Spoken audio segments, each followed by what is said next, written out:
जय हिंद दोस्तों, कैसे हैं आप सभी। आशा करता हूं बहुत ही अच्छे होंगे। दोस्तों इस वीडियो में लेकर आए आपके लिए टॉप स्ट्रैटेजी के क्वेश्चन। ये ऐसे क्वेश्चन है जो आपके एग्जाम में मोस्टली पूछते हैं, तो आप किसी भी एग्जाम की तैयारी कर रहे हैं, यह सेट आपके लिए बहुत ही महत्वपूर्ण रहेगा। चलिए वीडियो की शुरुआत करते हैं। और हाँ, वीडियो के अंत में बताइएगा आपके कितने क्वेश्चन सही हैं। 20 क्वेश्चन हैं आपके, तो 20 में से आपके 15 प्लस सही होने चाहिए। ईमानदारी से बताइए 20 में से आपके कितने क्वेश्चन सही हुए हैं। चलिए देखते हैं पहला क्वेश्चन क्या पूछा है आपसे। पहला क्वेश्चन जो पूछा है वह पूछा है, भारतीय संविधान के किस अनुच्छेद में वार्षिक वित्तीय विवरण का उल्लेख किया गया है। आपसे पूछा है कि भारतीय संविधान के किस अनुच्छेद में वार्षिक वित्तीय विवरण का उल्लेख किया गया है। बताइए राइट आंसर क्या हो जाएगा।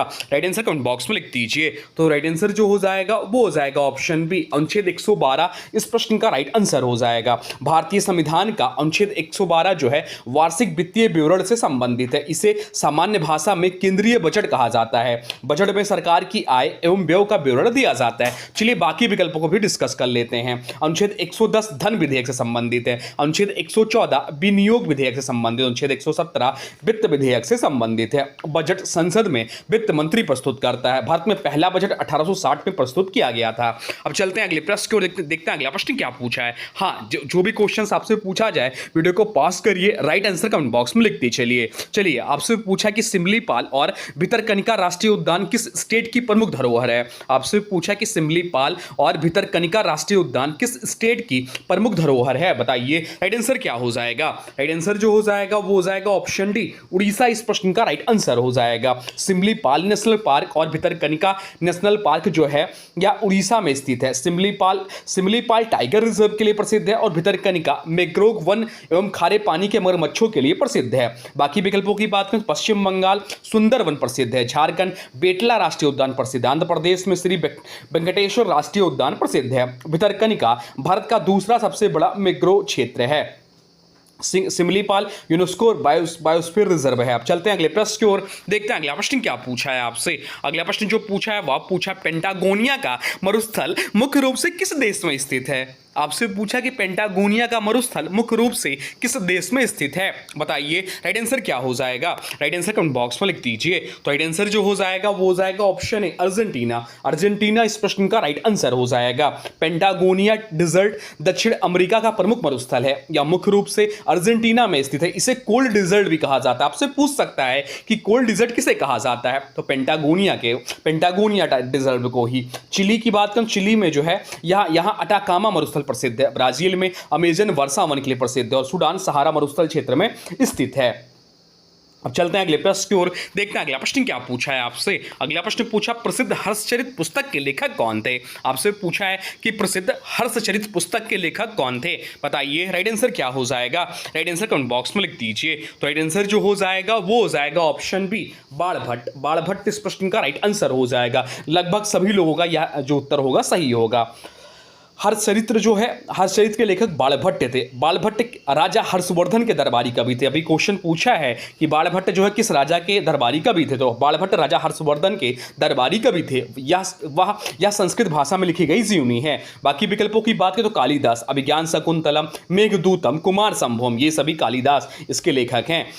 रविकीर्ति एहोल प्रशस्त किससे संबंधित, चंद्रबदाई जो है पृथ्वीराज रासो के इसके लेखक हैं। बाणभट्ट ने कादंबरी भी लिखी है। हर्षवर्धन पुष्यभूति वंश के शासक थे। अब चलते हैं अगले प्रश्न की ओर, देखते हैं अगला प्रश्न क्या पूछा है आपसे। अगला प्रश्न जो पूछा है वह पूछा है, क्योटो प्रोटोकॉल का मुख्य उद्देश्य क्या था। आपसे पूछा है कि क्योटो प्रोटोकॉल का मुख्य उद्देश्य क्या था। बताइए राइट आंसर क्या हो जाएगा। राइट आंसर कमेंट बॉक्स में लिख दीजिए। तो राइट आंसर जो हो जाएगा वो हो जाएगा ऑप्शन बी। ऑप्शन बी इस प्रश्न का राइट आंसर हो जाएगा। ग्रीन हाउस गैसों के उत्सर्जन को कम करना। क्योटो प्रोटोकॉल जो कि 1997 में हुआ, किसके लिए था, मुख्य उद्देश्य क्या था, तो ग्रीन हाउस गैसों के उत्सर्जन को कम करना। क्योटो प्रोटोकॉल 1997 में अपनाया गया। इसका उद्देश्य जो था ग्रीन हाउस गैसेस के उत्सर्जन को कम करना था। यह जलवायु परिवर्तन से निपटने हेतु महत्वपूर्ण अंतर्राष्ट्रीय समझौता था। बाकी विकल्पों की बात करें तो ओजोन परत संरक्षण जो है मॉन्ट्रियल प्रोटोकॉल से संबंधित है। जैव विविधता संरक्षण, कंजर्वेशन एंड बायोलॉजिकल डाइवर्सिटी संबंधित है। ये सब पॉइंट ध्यान रखें। क्योटो प्रोटोकॉल जापान के क्योटो शहर में अपनाया गया। अब चलते हैं अगले प्रश्न की ओर, देखते हैं अगला प्रश्न क्या पूछा है आपसे। अगला प्रश्न जो पूछा है वह पूछा, भारत का पहला पहला जैवमंडल आरक्षित क्षेत्र कौन सा है? आपसे पूछा है कि भारत का पहला जैवमंडल आरक्षित क्षेत्र कौन सा है, बताइए राइट आंसर क्या हो जाएगा? राइट आंसर कमेंट बॉक्स में लिख दीजिए। तो राइट आंसर जो हो जाएगा वो हो जाएगा ऑप्शन सी, नीलगिरी। नीलगिरी इस प्रश्न का राइट आंसर हो जाएगा। नीलगिरी, नीलगिरी इस प्रश्न का राइट आंसर हो जाएगा। नीलगिरी बायोस्फीयर रिजर्व भारत का पहला बायोस्फीयर रिजर्व है। इसकी स्थापना वर्ष 1986 में की गई थी। यह पश्चिमी घाट क्षेत्र में स्थित है। UNESCO Man and Biosphere Programme से संबंधित नीलगिरी क्षेत्र जैव विविधता के लिए प्रसिद्ध है। अब चलते हैं अगले प्रश्न की ओर। देखते हैं अगला प्रश्न क्या पूछा है आपसे। अगला प्रश्न जो पूछा है वह पूछा है विटामिन B1 की कमी से होने वाला रोग कौन सा है? आपसे पूछा है कि विटामिन B1 की कमी से होने वाला रोग कौन सा है, बताइए राइट आंसर क्या हो जाएगा? राइट आंसर कमेंट बॉक्स में लिख दीजिए। तो राइट आंसर जो हो जाएगा वो हो जाएगा option C, berry berry. Berry berry इस प्रश्न का राइट आंसर हो जाएगा। विटामिन B1 जिसे थायमीन कहा जाता है की कमी से बेरी बेरी रोग होता है। यह तंत्रिका तंत्र एवं मांसपेशियों को प्रभावित करता है। अधिकतर कुपोषण के कारण यह रोग होता है। बाकी विकल्पों की बात करें तो स्कर्वी विटामिन सी की कमी से होता है। रिकेटस जो होता है विटामिन डी कमी से होता है। और पेलाग्रा विटामिन B3 की कमी से होता है। विटामिन B1 का रासायनिक नाम थायमीन है। चावल की ऊपरी परत हटाने से B1 कम हो जाता है। अब चलते हैं अगले प्रश्न की ओर। देखते हैं अगला प्रश्न क्या पूछा है आपसे। अगला प्रश्न जो पूछा है वह पूछा है गुरुत्वाकर्षण का सार्वत्रिक नियम किसने प्रतिपादित किया था? आपसे पूछा है कि गुरुत्वाकर्षण का सार्वत्रिक नियम यूनिवर्सल लॉ ऑफ ग्रेविटेशन किसने प्रतिपादित किया था, बताइए राइट आंसर क्या हो जाएगा? तो राइट आंसर जो हो जाएगा वो हो जाएगा option B, Isaac Newton. Isaac Newton इस प्रश्न का राइट आंसर हो जाएगा। आइजैक न्यूटन ने यूनिवर्सल लॉ ऑफ ग्रेविटेशन दिया था। इसके अनुसार प्रत्येक वस्तु दूसरी वस्तु को आकर्षित करती है। गुरुत्वाकर्षण बल द्रव्यमान एवं दूरी पर निर्भर करता है। आइंस्टीन की जो विकल्प में दिया है तो आइंस्टीन जो अल्बर्ट आइंस्टीन सापेक्षता का सिद्धांत के लिए प्रसिद्ध है। स्टीफन हॉकिंग ब्लैक होल अध्ययन के लिए संबंधित। जॉन डाल्टन परमाणु सिद्धांत दिया था। न्यूटन ने गति के 3 नियम भी दिए हैं। गुरुत्वाकर्षण बल का एसआई यूनिट न्यूटन है। अब चलते हैं अगले प्रश्न को। देखते हैं अगला प्रश्न क्या पूछा है आपसे। अगला प्रश्न जो पूछा है वह पूछा है बुल और बियर शब्दों का संबंध किससे है? आपसे पूछा है कि बुल और बियर शब्दों का संबंध किससे है, बताइए राइट आंसर क्या हो जाएगा? राइट आंसर कमेंट बॉक्स में लिख दीजिए। तो राइट आंसर जो हो जाएगा वो हो जाएगा ऑप्शन ए, शेयर बाजार। शेयर बाजार इस प्रश्न का राइट आंसर हो जाएगा। बुल मार्केट में शेयरों की कीमतें बढ़ती हैं। बियर मार्केट में शेयरों की कीमतें गिरती हैं। ये शब्द स्टॉक मार्केट की स्थिति दर्शाते हैं। बुल में है तेज। बुल क्या होता है? जब बुल होता है तेजी का बाजार होता है और बियर मंदी का बाजार होता है। BSE और NSE बॉम्बे स्टॉक एक्सचेंज और नेशनल स्टॉक एक्सचेंज भारत के प्रमुख स्टॉक एक्सचेंज हैं। अब चलते हैं अगले प्रश्न को। देखते हैं अगला प्रश्न क्या पूछा है आपसे। अगला प्रश्न जो पूछा है वह पूछा है जोग जलप्रपात किस नदी पर स्थित है? आपसे पूछा है कि जोग जलप्रपात जो है जोग फॉल्स किस नदी पर स्थित है, यह पूछा है आपसे, बताइए राइट आंसर क्या हो जाएगा? राइट आंसर कमेंट बॉक्स में लिख दीजिए। तो राइट आंसर जो हो जाएगा वो हो जाएगा ऑप्शन डी, शरावती नदी पर। ऑप्शन डी इस प्रश्न का राइट आंसर हो जाएगा। जोग फॉल्स शरावती नदी पर स्थित है। इसे महात्मा गांधी जलप्रपात भी कहा जाता है। यह भारत के प्रमुख जलप्रपातों में से एक है। बाकी विकल्पों की बात करें तो कावेरी, इस पर शिव समुद्रम जलप्रपात प्रसिद्ध है। नर्मदा धुआंधार जलप्रपात प्रसिद्ध है और गोदावरी में अन्य जलप्रपात प्रसिद्ध हैं। जोग फॉल्स कर्नाटक में स्थित है। मानसून में इसका दृश्य अत्यंत आकर्षक होता है। चलते हैं अगले प्रश्न की ओर। देखते हैं अगला प्रश्न पूछा एंटोमोलॉजी के अंतर्गत विज्ञान की किस शाखा का अध्ययन किया जाता है? आपसे पूछा है कि एंटोमोलॉजी के अंतर्गत विज्ञान की किस शाखा का अध्ययन किया जाता है, बताइए राइट आंसर क्या हो जाएगा? राइट आंसर कमेंट बॉक्स में लिख दीजिए। राइट आंसर हो जाएगा ऑप्शन ए, कीड़ों का अध्ययन। ऑप्शन ए इस प्रश्न का राइट आंसर है। एंटोमोलॉजी में कीटों का अध्ययन किया जाता है। यह जीव विज्ञान की एक महत्वपूर्ण शाखा है। कृषि और पर्यावरण अध्ययन में इसका विशेष महत्व है। बाकी विकल्पों की बात करें तो पक्षियों का अध्ययन ऑर्थोनोलॉजी कहलाती है। जीवाश्मों का अध्ययन पोलिएंटोलॉजी कहलाती है। कवक का अध्ययन माइकोलॉजी कहलाता है। तो ये सब पॉइंट ध्यान रखिएगा। माइकोलॉजी में कवकों का अध्ययन किया जाता है। एंटोमोलॉजी में कीटों का अध्ययन किया जाता है और ऑर्थोनोलॉजी में पक्षियों का अध्ययन किया जाता है। चलते हैं अगले प्रश्न को। देखते हैं अगला प्रश्न क्या पूछा है आपसे। अगला प्रश्न पूछा भारत की सबसे बड़ी मीठे पानी की प्राकृतिक झील बुलर झील किस राज्य या केंद्र शासित प्रदेश में है? आपसे पूछा है कि भारत की सबसे बड़ी मीठे पानी की प्राकृतिक झील बुलर झील किस राज्य या केंद्र शासित प्रदेश में है, बताइए राइट आंसर क्या हो जाएगा? राइट आंसर हो जाएगा ऑप्शन सी, जम्मू कश्मीर। जम्मू कश्मीर इस प्रश्न का राइट आंसर हो जाएगा। बुलर झील भारत की सबसे बड़ी मीठे पानी की प्राकृतिक झील है। यह जम्मू और कश्मीर में स्थित है। यह झेलम नदी से जुड़ी हुई है। बाकी विकल्पों की बात करें तो उत्तराखंड या नैनीताल और भीमताल प्रसिद्ध है, हिमाचल प्रदेश गोविंद सागर झील प्रसिद्ध है और लद्दाख में पेंगोल झील खारे पानी की झील है। तो सबसे बड़ी मीठे पानी की झील कौन सी? तो सबसे बड़ी मीठे पानी की झील जो है बुलर झील है। बुलर झील जो है सबसे बड़े मीठे पानी की झील है। स्थान जम्मू कश्मीर में है। इससे संबंधित नदी झेलम नदी है। अब चलते हैं अगले प्रश्न की ओर। देखते हैं अगला प्रश्न क्या पूछा है आपसे। अगला प्रश्न पूछा है भारतीय संविधान के किस अनुच्छेद के तहत राज्यपाल की नियुक्ति राष्ट्रपति द्वारा की जाती है? आपसे पूछा कि भारतीय संविधान के किस अनुच्छेद के तहत राज्यपाल की नियुक्ति राष्ट्रपति द्वारा की जाती है? बताइए राइट आंसर क्या हो जाएगा। राइट आंसर जो हो जाएगा वो हो जाएगा ऑप्शन बी, अनुच्छेद 155 इस प्रश्न का राइट आंसर हो जाएगा। भारतीय संविधान के अनुच्छेद 155 के अनुसार राज्यपाल की नियुक्ति भारत के राष्ट्रपति द्वारा की जाती है। राज्यपाल राज्य का संवैधानिक प्रमुख होता है। राज्यपाल का कार्यकाल सामान्यतः 5 वर्ष का होता है। अनुच्छेद 153 जो दिया हुआ है विकल्प में या राज्यों में राज्यपाल के पद से संबंधित है। अनुच्छेद 161 राज्यपाल की क्षमादान शक्ति से संबंधित है। अनुच्छेद 165 राज्य के महाधिवक्ता से संबंधित है। राज्यपाल की नियुक्ति राष्ट्रपति द्वारा होती है। राज्य इससे संबंधित अनुच्छेद 155 है। इनका कार्यकाल 5 वर्षों का होता है। अब चलते हैं अगले प्रश्न को। देखते हैं अगला प्रश्न क्या पूछा है आपसे। अगला प्रश्न पूछा प्रसिद्ध इंद्रावती राष्ट्रीय उद्यान भारत के किस राज्य में स्थित है? आपसे पूछा कि प्रसिद्ध इंद्रावती राष्ट्रीय उद्यान भारत के किस राज्य में स्थित है? बताइए राइट आंसर क्या हो जाएगा। देखते हैं कितने लोगों का राइट आंसर आता है। अगर इसका आंसर पता है तो यस लिखिए कमेंट बॉक्स में, नहीं पता है तो नो लिखिए। बताइए राइट आंसर क्या हो जाएगा।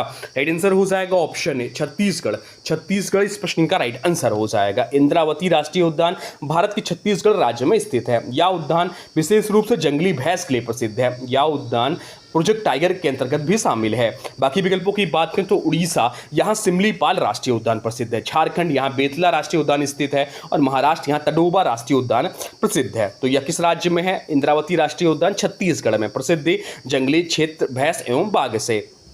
अब चलते हैं अगले प्रश्न की ओर। देखते हैं अगला प्रश्न क्या पूछा है आपसे। अगला प्रश्न पूछा दिल्ली सल्तनत के किस सुल्तान ने सर्वप्रथम अपनी राजधानी दिल्ली स्थानांतरित की थी? आपसे पूछा कि दिल्ली सल्तनत के किस सुल्तान ने सर्वप्रथम अपनी राजधानी दिल्ली स्थानांतरित की थी? बताइए राइट आंसर क्या हो जाएगा। राइट आंसर हो जाएगा ऑप्शन बी, इल्तुतमिश। इल्तुतमिश इस प्रश्न का राइट आंसर हो जाएगा। इल्तुतमिश ने सर्वप्रथम अपनी राजधानी लाहौर से दिल्ली स्थानांतरित की थी। इल्तुतमिश गुलाम वंश का शक्तिशाली शासक था। उसने दिल्ली सल्तनत को मजबूत और स्थिर बनाया। उसे दिल्ली सल्तनत का वास्तविक संस्थापक भी कहा जाता है। बाकी विकल्पों की बात करें तो कुतुबुद्दीन ऐबक गुलाम वंश का संस्थापक था, लेकिन राजधानी परिवर्तन का श्रेय नहीं है। बलबन शक्तिशाली शासक था पर राजधानी नहीं बदली। अलाउद्दीन खिलजी खिलजी वंश का प्रमुख शासक था। इल्तुतमिश ने टंका और जीतल सिक्के चलाए। उसने कुतुब मीनार का निर्माण कार्य आगे बढ़ाया। चलते हैं अगले प्रश्न की ओर। देखते हैं अगला प्रश्न क्या पूछा है आपसे। अगला प्रश्न पूछा भारत का राष्ट्रीय कैलेंडर शक संवत पर आधारित है। हमारा जो राष्ट्रीय कैलेंडर है वह शक संवत पर आधारित है। इसकी शुरुआत किस कुषाण राजा के काल में हुई थी यह आपसे पूछा है। बताइए राइट आंसर क्या हो जाएगा। तो शक संवत की जो शुरुआत हुई वह 78 ईस्वी से कनिष्क के शासनकाल में। तो ऑप्शन डी इस प्रश्न का राइट आंसर हो जाएगा। कनिष्क के शासनकाल में 78 ईस्वी में शक संवत की शुरुआत मानी जाती है। शक संवत भारत का राष्ट्रीय कैलेंडर है। कनिष्क कुषाण वंश का महान शासक था। उसके समय बौद्ध धर्म का व्यापक प्रचार हुआ। भारत सरकार ने 1957 में शक संवत को राष्ट्रीय कैलेंडर के रूप में अपनाया। अब चलते हैं अगले प्रश्न की ओर। देखते हैं अगला प्रश्न क्या पूछा है आपसे। अगला प्रश्न पूछा है माइकोलॉजी के अंतर्गत विज्ञान की किस शाखा का अध्ययन किया जाता है? आपसे पूछा है कि माइकोलॉजी के अंतर्गत विज्ञान की किस शाखा का अध्ययन किया जाता है? बताइए राइट आंसर क्या हो जाएगा। राइट आंसर हो जाएगा ऑप्शन ए, कौकों का अध्ययन। फंगी का अध्ययन किया जाता है। माइकोलॉजी में कौकों का अध्ययन किया जाता है। माइकोलॉजी विज्ञान की वह शाखा है जिसमें कवकों का अध्ययन किया जाता है। कवक में मशरूम, ईस्ट और फफूंदी शामिल होते हैं। कुछ कवक लाभदायक तथा कुछ हानिकारक होते हैं। पेनिसिलिन नामक एंटीबायोटिक भी कवक से ही प्राप्त होती है। तो कीड़ों का अध्ययन क्या कहलाता है? जो ऑप्शन दिया है कीड़ों का अध्ययन जो है इसे एंटोमोलॉजी कहते हैं। अभी हम लोग पढ़े थे। शैवाल का अध्ययन इसे फाइकोलॉजी कहते हैं। जीवाणुओं का अध्ययन जो है बैक्टीरियोलॉजी कहते हैं। ईस्ट का उपयोग ब्रेड और शराब बनाने में किया जाता है। अब चलते हैं अगले प्रश्न की ओर। देखते हैं अगला प्रश्न क्या पूछा है आपसे। अगला प्रश्न जो पूछा है वह पूछा है भारत के किस राज्य में वेम्बनाड झील स्थित है जो भारत की सबसे लंबी झील है? आपसे पूछा है कि भारत के किस राज्य में वेम्बनाड झील स्थित है जो भारत की सबसे लंबी झील है? बताइए राइट आंसर क्या हो जाएगा। राइट आंसर हो जाएगा ऑप्शन बी, केरल। केरल इस प्रश्न का राइट आंसर हो जाएगा। वेम्बनाड लेक भारत की सबसे लंबी झील है। वेम्बनाड झील जो है या भारत की सबसे लंबी झील है एग्जाम में पूछता है, या केरल राज्य में स्थित है। इसे वेम्बनाड कायल भी कहा जाता है। बाकी विकल्पों की बात करें तो तमिलनाडु यहाँ पुलिकेट झील प्रसिद्ध है, आंध्र प्रदेश कोल्लेरू झील यहाँ स्थित है, उड़ीसा यहाँ चिल्का झील यहाँ स्थित है। चिल्का झील भारत की सबसे बड़ी खारे पानी की झील है, यह भी ध्यान रखें। वेम्बनाड झील केरल के बैक वाटर पर्यटन के लिए प्रसिद्ध है और वेम्बनाड झील जो है भारत की सबसे लंबी झील है। अब चलते हैं अगले प्रश्न की ओर। देखते हैं अगला प्रश्न क्या पूछा है आपसे। अगला प्रश्न जो पूछा है वह भी बहुत महत्वपूर्ण प्रश्न है। आपसे पूछा है कि न्यू डेवलपमेंट बैंक एनडीबी, जिसे पहले ब्रिक्स बैंक कहा जाता था, का मुख्यालय कहाँ स्थित है। तो ब्रिक्स बैंक जिसे कहा जाता था वह न्यू डेवलपमेंट बैंक को कहा जाता था। आपसे पूछा कि इसका मुख्यालय कहाँ स्थित है। इसका मुख्यालय जो है संघाई क्षेत्र में स्थित है, संघाई चीन में स्थित है।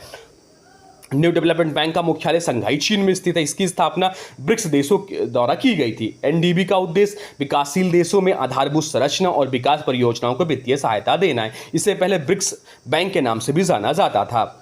ब्रिक्स यानी कि ब्राजील, रसिया, इंडिया, चाइना, साउथ अफ्रीका शामिल है। एनडीबी की स्थापना कब हुई थी? नेशनल न्यू डेवलपमेंट बैंक की। तो न्यू डेवलपमेंट बैंक की जो स्थापना हुई थी 2014 में हुई थी। 2014 में इसकी स्थापना हुई थी। अब चलते हैं अगले प्रश्न जो कि आज का अंतिम प्रश्न है। चलिए देखते हैं क्या पूछा है आपसे। आपसे पूछा है एलपीजी सिलेंडर में रिसाव का पता लगाने के लिए कौन सा गंधयुक्त पदार्थ मिलाया जाता है। आपसे पूछा है कि एलपीजी सिलेंडर में रिसाव का पता लगाने के लिए कौन सा गंधयुक्त पदार्थ मिलाया जाता है। बताइए राइट आंसर क्या हो जाएगा। आंसर हो जाएगा ऑप्शन बी, एथाइल मरकैप्टन। इस प्रश्न का राइट आंसर है। एलपीजी गैस स्वयं गंधहीन होती है। रिसाव का पता लगाने के लिए उसमें एथाइल मरकैप्टन नामक तीव्र गंध वाला पदार्थ मिलाया जाता है। गैस लीक होने पर इसकी तेज गंध से तुरंत खतरे का पता चल जाता है। यह सुरक्षा की दृष्टि से अत्यंत महत्वपूर्ण है।